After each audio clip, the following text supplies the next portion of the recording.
दोस्तों आज की कहानी 2019 से शुरू होती है, जहां एक साधारण लड़के के सपने मुंबई की चकाचौंध भरी जिंदगी से टकराते हैं। लेकिन क्या पता कि एक लॉकडाउन और अपनी ही कजिन सिस्टर उसे ऐसी जगह ले जाएगी जहां से उसकी जिंदगी हमेशा के लिए बदल जाएगी। 2019 का साल मोहित ने हाल ही में अपनी 12वीं की पढ़ाई पूरी की थी।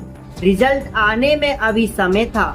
इसी बीच वो सोच रहा था कि कॉलेज चुनने से पहले अलग अलग कॉलेज देख ले। स्कूल लाइफ कैसी होगी, पढ़ाई में मन नहीं लगता था।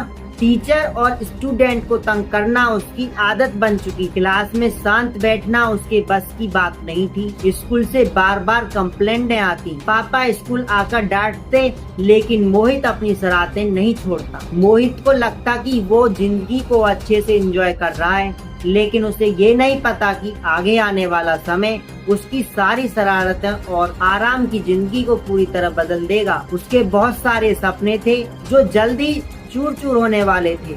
मूवीज देखने की वजह से मोहित को ये भ्रम था कि कोई भी अच्छी लड़की सामने आएगी तो वो उसे आसानी से फंसा लेगा।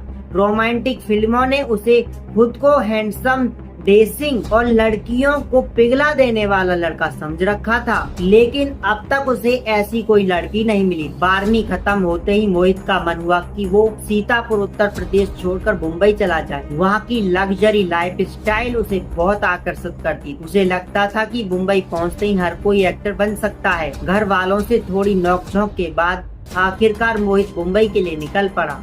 उसका एक ही मकसद था, घर वालों को लगे कि वो कॉलेज देखने गया है, लेकिन असल में वो फिल्मों और सीरियल में हाथ आजमाने चाहता था। 19 साल की उम्र में मोहित के पापा उसे अकेला भेजना नहीं चाहते थे, इसलिए उन्होंने अपने बड़े भाई को फोन किया। उनकी बेटी राधिका मुंबई में जॉब करती है। मोहित कुछ दिनों के लिए उसके पास रह सकता है। राधिका ने हाँ कर दी। ट्रेन से मुंबई पहुंचते ही राधिका स्टेशन पर मोहित को लेने आई। पहली बार मोहित 20 मंजिला ऊंची इमारत में गया। राधिका के अपार्टमेंट को देखकर वो बहुत खुश हुआ और बोला, दीदी एक दिन मैं भी मुंबई शिफ्ट हो जाऊंगा और ऐसा ही अपार्टमेंट लूंगा। राधिका ने मुस्कुराते हुए कहा, ये तो मैंने रेंट पर लिया है भाई। जॉब की सैलरी का आधा हिस्सा तो इसी रेंट में चला जाता है। मुंबई पहुंचकर मोहित अपने सपनों की उड़ान भरने लगा। पहले दिन ही राधिका के साथ 2 कॉलेज का टूर किया। दोनों कॉलेज उसे अच्छे लगे, लेकिन फीस बहुत ज्यादा थी। दोनों वापस आ गए।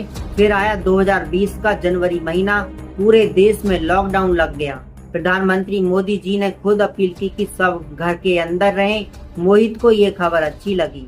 उसे लगा कि सिर्फ एक हफ्ते के लिए आया था, अब 15 दिन मुंबई में रहने को मिल जाएंगे। रहने की जगह है, खाना बनाने वाली सिस्टर है, सब सेफ है। रात को पापा से फोन पर बात हुई तो मोहित ने कहा, पापा अब मुझे यहीं रुकना पड़ेगा। पापा ने भी यही कहा कि लॉकडाउन खत्म होने तक राधिका के साथ ही रहना। यहीं से कहानी का असली ट्विस्ट शुरू होता है। राधिका 27 साल की थी। पिछले 2 साल से मुंबई में जॉब कर रही थी। उसी दौरान उसका एक कलीग उसका बॉयफ्रेंड बन गया था। उसके 2 BH अपार्टमेंट में 2 रूम थे।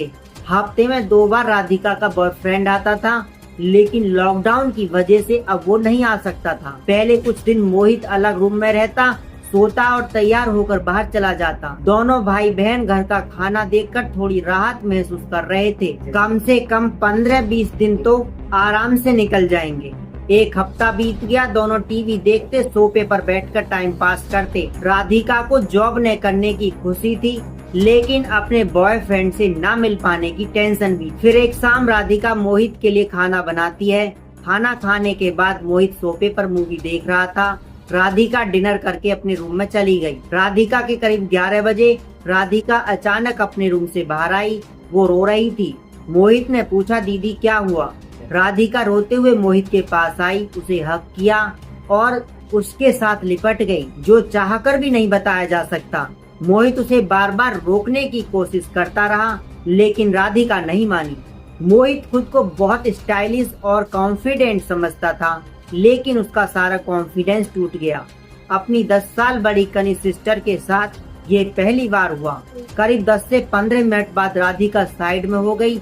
कपड़े पहनकर उसने मोहित से सॉरी कहा और ऐसे जता रही थी कि जैसे अनजाने में गलती हो गई हो, लेकिन असल में ये जानबूझकर किया गया था। राधिका वापस अपने रूम में चली गई। मोहित पूरे सोफे पर बैठा सारी रात सो नहीं पाया। वे सोचता रहा कि अपनी ही कजिन सिस्टर, जिसे वो बहन से ज्यादा रेस्पेक्ट देता था, उसके साथ ये सब हो गया। सुबह हुई, राधिका ऐसा बर्ताव कर रही थी जैसे रात को कुछ हुआ ही नहीं। चाय और बिस्कुट देकर बोली, लेकिन मोहित का कुछ जवाब नहीं दे रहा था। वो जल्द से जल्द घर वापस जाना चाहता था, लेकिन लॉकडाउन की वजह से वो पॉसिबल नहीं था। मोहित के पास दो रास्ते थे, या तो चुपचाप यहीं रहकर सब सह ले या पापा को सब कुछ बता दे। लेकिन वो डर रहा था कि उसे शर्म आ रही, अगर बताता भी तो पापा शायद उसी पर भरोसा ना करें और कहीं कि तूने ही अपनी दीदी के साथ गलत किया होगा। मोहित के पास कोई सबूत भी नहीं था। 2-3 दिन और बीत गए। राधिका ने सोची मोहित इंटरेस्टेड नहीं है तो उसे तंग नहीं करेगी, लेकिन 2 दिन बाद फिर से राधिका का मन अशांत हो गया। अपने बॉयफ्रेंड से फोन पर बात हुई, लेकिन मिल नहीं पा रही। 5 दिन बाद मोहित को लगा कि अब नॉर्मल तरीका रहा जा सकता है। जो बाहर आया, खाना खाया और सोफे पर टीवी देखने लगा। तभी राधिका फिर से आई और डायरेक्ट बात करने लगी। मोहित ने मना कर दिया। राधिका ने टीवी का रिमोट लिया और एक ऐसी मूवी चला दी जिसमें ऐसे सीन भरे पड़े थे। मोहित उठकर जाने लगा, लेकिन राधिका ने नहीं जाने दिया।